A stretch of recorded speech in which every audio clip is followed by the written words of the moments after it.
Kanalımız hürmetli obunachilar, bugungi ko'chmas mulkimiz xudo xolasa Urganch shahrida bo'ladi. Ikkinchi qavatda bir xonali kvartiramiz sotuvda xudo xolasa.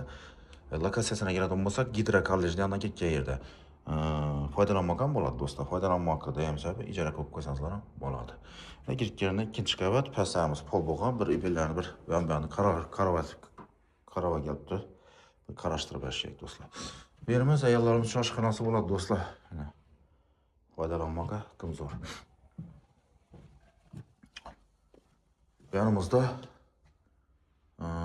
xonasi, pastlarimiz pol, konditsionerimiz var, açık balkonumuz var, perdeleri tuttu şurada dostlar. Narx ekran nazarladı, bemalol telefonlarına telefonlarınızı kütüp kalamiz. Lokatsiyasini tushundingizlar deb o'ylayman, lekin yana bir tushuntiraman. Gidra kolleji bo'limiz bor, shuning yanında institutlar bor, nelar bor, ishqilib Urganch shahrimizning markazida bo'ladi bu do'stlar. Urdu ham yaqin bu yanimizda, Urdu bu yanimizda Gidra kollej, yo'latdim yaqinda joylashgan bu domimizning o'zi. Narxini ekranda yozamiz, bemalol telefonlarına telefonlarınızı kutamiz.